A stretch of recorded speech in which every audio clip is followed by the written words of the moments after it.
Alright, so after we get the overview about demand and supply and direction of buyers, we are going to see in a demand zone or in a supply zone, what are we looking so that when the price type to our point, um, we look for what confluences are we looking so that we can take a trade.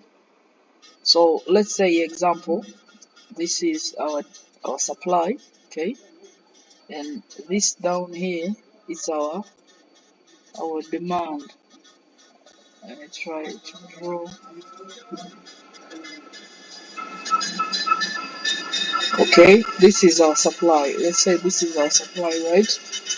Um, according to what we do is we are supposed to wait if the price it's going down for me, right? We are supposed to wait for a price to come back to our zone so that we can take a trade right here, right? So inside this demand, we'll find a structure, and that structure will help us to know which point the market will reverse. Okay, and that pattern it's very famous. Everybody knows it. It's head and shoulder. So the head and shoulder will help us to know that where will the market reverse. Okay, so when we see something like this, it's supposed to break here. It's supposed to break here. Change of character, you can call it change of character anyway. Okay, so we will wait for a price to come back here.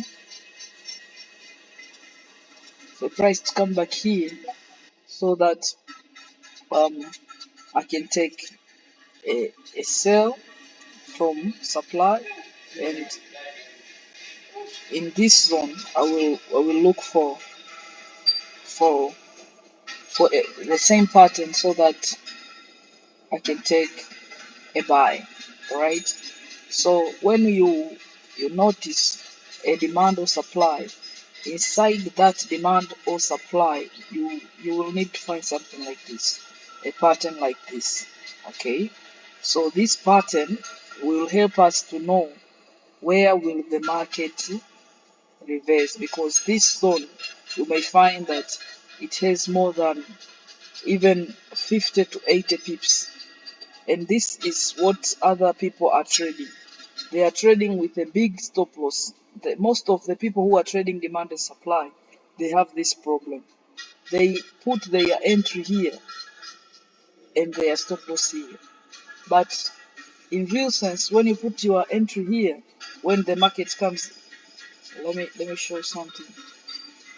You have a market, other people trade like this. When they reach here, they put an entry, right? They put an entry here.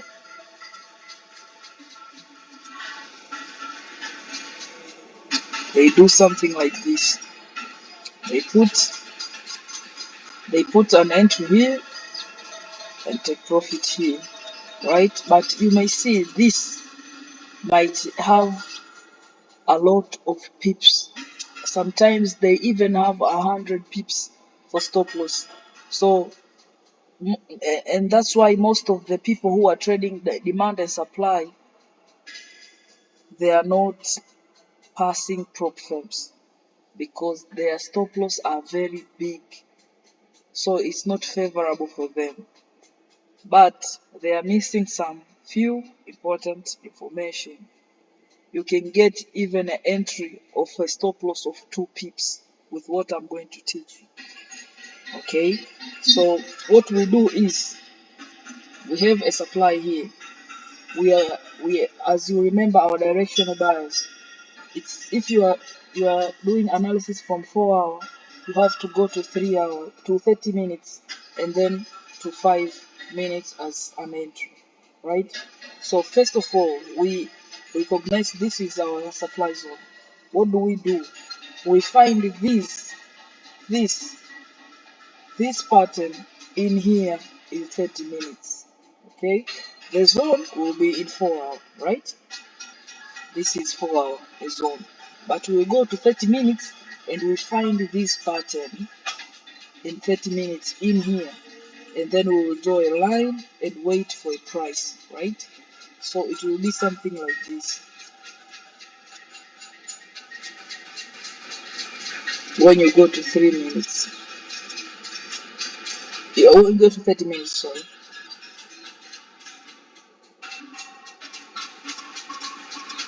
right?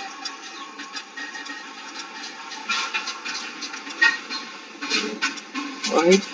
You find something like this, right? This pattern, this.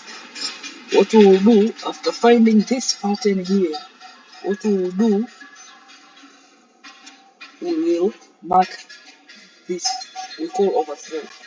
We will mark overthrow line and wait for the price to hit here. After the price hit our point of interest, what we do is we will wait again in the same 30 minutes to produce something like this again, this pattern right here, and then we will get into the into the into the trade.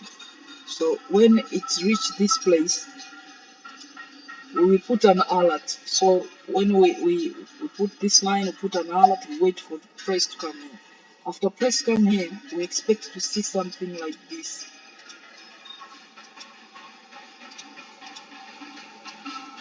right? We wait to see something like this. After see something like this, what we will do is we will put our entries right here, and right here above is our stop loss. You see, this is our entry, this is our stop loss here. You can add even, I'm always, my top my top stop loss is 10 pips. So sometimes I find I have a stop loss according to the structure. I found I have stop loss of 2 to 3 pips, but I still put maybe sometimes 5 up to 8, and I put a ledger lot, a ledger position, right? Because I have a low risk. So you can see the difference between what I'm trading and what they're trading. What they're trading, they take entry right here, but I'm waiting here, and then I see the pattern. This pattern is giving me a confirmation that the price is going to reverse. So this is a confluence, and this is liquidity engineering. You wait for the price to engineer from your pattern right here, and then you will take entry from here, and then you go down, right? So if you find this and then you wait for price to come here, and then you take a sell. This is liquidity engineering. But sometimes when you come to 30 minutes in the zone right here, 30 minutes, you find that you can see sometimes you can see the structure properly. If you can see the structure properly, you have to mark on the last candle to be liquidated by price. So you will look at your left, right here, your left, and you see which is the last candle. You can see this is our last candle, right? So you will put your line like this, right? And wait for the price to come to that place. If the price didn't come to that place, there must be something that led to the price not to reach that place. And that thing is called inside formation. Sometimes you may find inside formation within liquidity engineering. So I have taught like two things. First of all, you find a liquidity engineering like this, right? After finding a liquidity engineering like this, and then you will mark your line right here, waiting for a price to engineer the liquidity. After engineer the liquidity, you take the sell. Another thing, sometimes you don't see the overthrow line right, like very clear like this.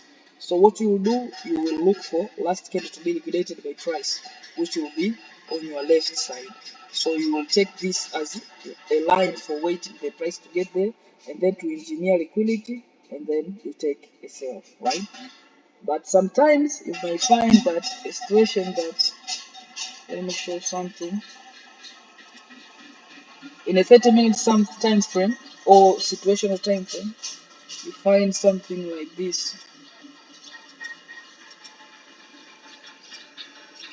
right?